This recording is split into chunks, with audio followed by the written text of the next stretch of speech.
So I'm just cleaning the incubator for the eggs that we're picking up today. We're picking up auaracana eggs and they lay blue eggs. And I'm also picking up maran chicks which lay like a dark chocolate brown egg. And I'll end up crossing some of them and we'll get some olive eggers too. So I just need to clean out the incubator because it's really old and filthy. And you can, because eggshells are porous, you can make the eggs sick if you don't clean and sterilize everything properly. So that's what I'm doing now, and then we need to make a spot for the beehive. So I'll do that after we've done this.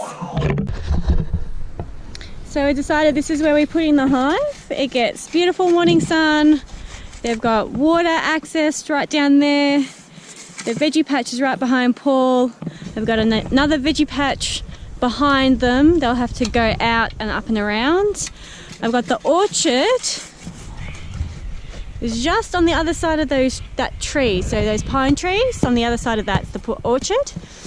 And the chestnuts on the other side of that again. So they have plenty of food. I've got the flora and fauna reserve out just behind Paul there. There is a forest behind that, even though they don't really like pine. They'll use it if they're desperate, and all the beautiful eucalypts surrounding us. So they've got plenty of food and they've got no excuses not to forage and be happy.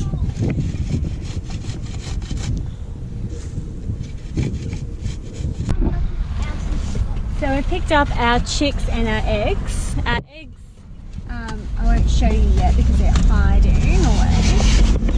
But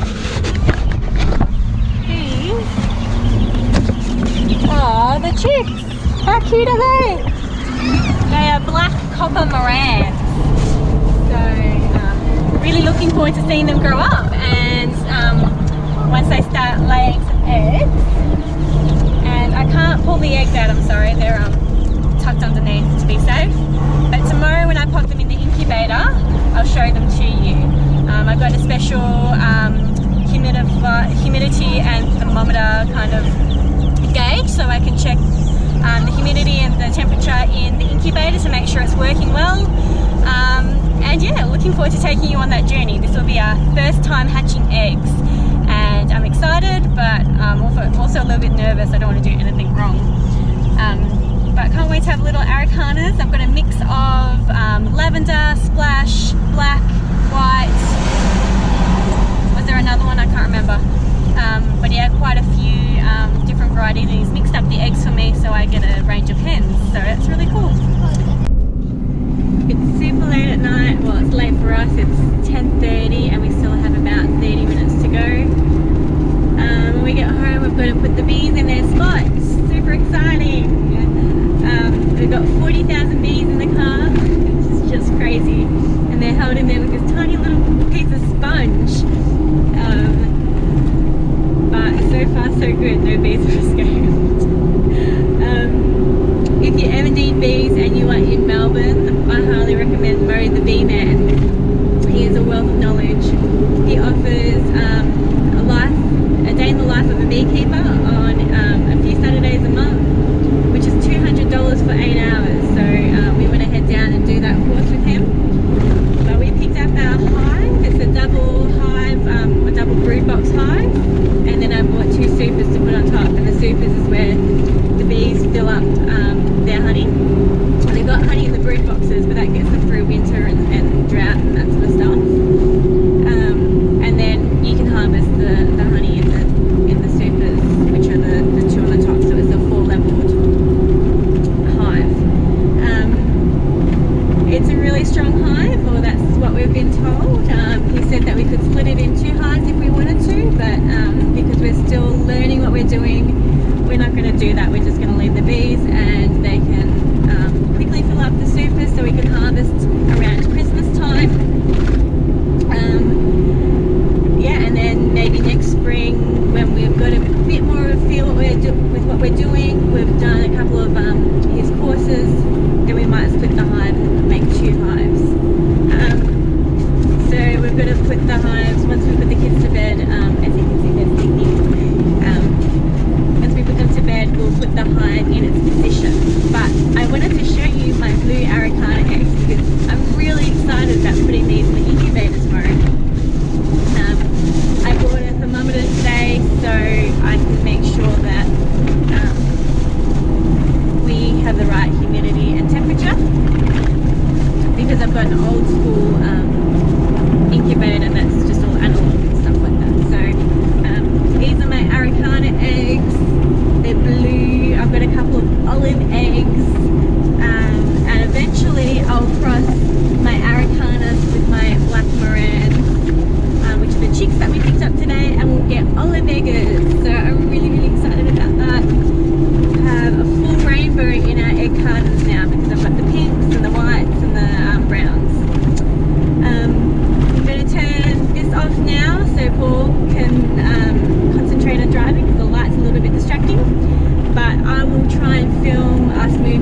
the bees.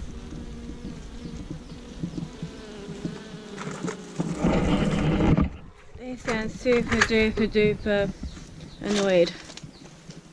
So we're going to get fully suited up. This is what's been keeping them in for the past 4 hours. Do you reckon it's been 4 hours since we picked them up? It took an hour and a half to drive home. And they are mad. And there's 40,000 of them. And so we're both going to get suited up because it's midnight. Paul's got to get up in 4.5 hours. We're both exhausted, but we need to get the bees out. So we're going to do this real quick. Hopefully no stings. Hopefully no escapees. And yeah, wish us luck. Do we look sexy? So Paul's just about to release the bees. It's really dark, so I apologise, but we don't want to put the light on because that agitates them. But you may be able to hear them, so we'll be a bit quiet. You may be able to hear the crazy buzz. Paul's changed his mind. He is putting the torch on.